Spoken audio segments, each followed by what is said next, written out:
اگر اس سے نجات پائی تو اس کے بعد کی منزلیں اس سے زیادہ آسان ہیں،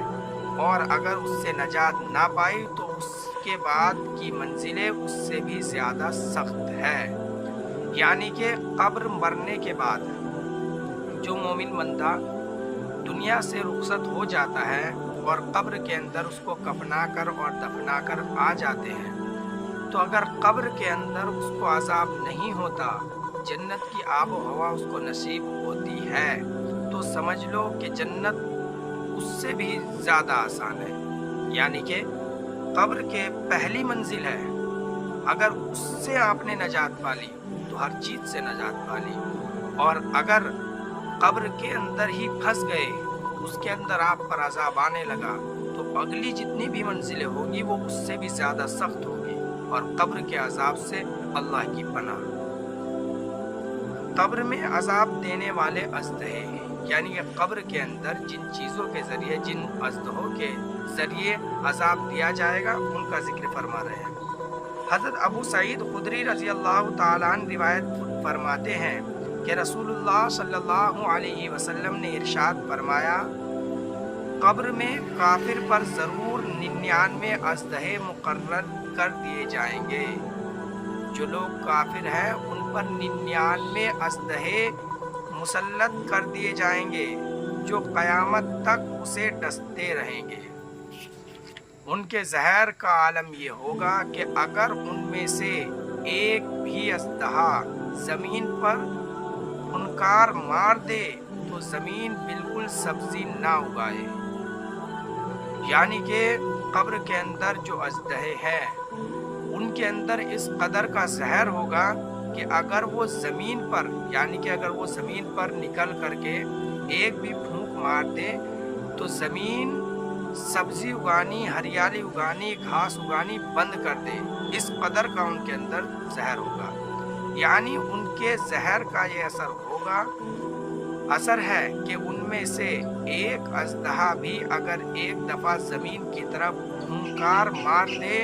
تو اس کے زہر کے اثر سے زمین کا ایک تنکا بھی اگانے کے قابل نہ رہے۔ آج کل کے حالات جنگ میں ایٹم بم وغیرہ دیکھ کر اس ارشاد نبوی صلی اللہ علیہ وسلم کے سمجھنے میں ذرا بھی تأمل کی گنجائش نہیں رہتی۔ یعنی کہ آج کل ہم یہ دیکھتے ہیں کہ دوسرے ملکوں سے اگر لڑائی ہوتی ہے تو بم وغیرہ اگر کہیں مار دیتے ہیں تو ان بم کی اندر اس قدر کا زہر ہوتا ہے کہ وہاں بہت ٹائم تک کوئی چیز اگنے کے قابل وہ زمین نہیں بچتی۔ تو وہ تو اللہ تبارک و تعالیٰ کی طرف سے بھیجے ہوئے اژدہے ہوں گے قبر کے اندر۔ تو جب اگر وہ دنیا کے اندر آ کر کے پھونک مار دے اور زمین جو ہے ہریالی اگانا بند کر دے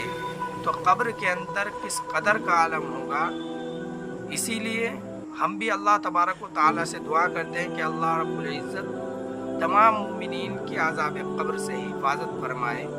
اور ہم اس کے لیے پناہ چاہتے ہیں کہ اللہ تبارک و تعالیٰ ہم سب کو قبر کے عذاب سے بچا کر رکھے۔ زمین کا میت سے بات کرنا۔ حضرت ابو سعید خدری رضی اللہ تعالیٰ عنہ روایت فرماتے ہیں کہ ایک روز رسول خدا صلی اللہ علیہ وسلم باہر تشریف لائے تو آپ نے لوگوں کو دیکھا کہ کھل کھلا کر ہنس رہے تھے، جس کی وجہ سے ان کے دانت باہر نکلے ہوئے تھے۔ ان کا یہ حال دیکھ کر آپ صلی اللہ علیہ وسلم نے ارشاد فرمایا کہ خبردار، بلا شک اگر تم لذتوں کی کاٹنے والی چیز یعنی موت کو کثرت سے یاد کرتے تو تم کو میں اس حال میں نہ دیکھتا، لہذا تم لذتوں کے کاٹنے والی چیز یعنی موت کو کثرت سے یاد کیا کرو، کیونکہ قبر پر کوئی دن ایسا نہیں گزرتا جس دن وہ یہ نہ کہتی ہو کہ میں بیگانگی کا گھر ہوں، اور میں تنہائی کا گھر ہوں، اور میں مٹی کا گھر ہوں، اور میں کیڑوں کا گھر ہوں۔ پھر فرمایا کہ جب مومن بندہ دفن کر دیا جاتا ہے تو اس سے قبر کہتی ہے کہ مرحبا، تو اپنے ہی گھر آیا، سمجھ لے بلا شبہ تو مجھے ان سب سے زیادہ محبوب تھا جو مجھ پر چلتے ہیں۔ جب تو آج میرے پاس آیا ہے اور میرے پاس آ ہی گیا ہے تو اب میرا سلوک دیکھے گا کہ میں تیرے ساتھ کیا اچھا سلوک کرتی ہوں۔ اس کے بعد جہاں تک نظر پہنچتی ہے وہاں تک قبر کشادہ ہو جاتی ہے اور اس کے لیے جنت کا ایک دروازہ کھول دیا جاتا ہے، اور جب فاجر یا کافر بندہ دفن کر دیا جاتا ہے تو اس سے قبر کہتی ہے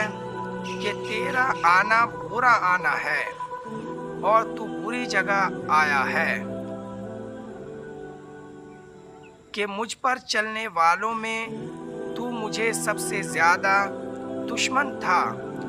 اب جب تو میرے سپرد کر دیا گیا ہے اور آج میرے بس میں آ گیا ہے،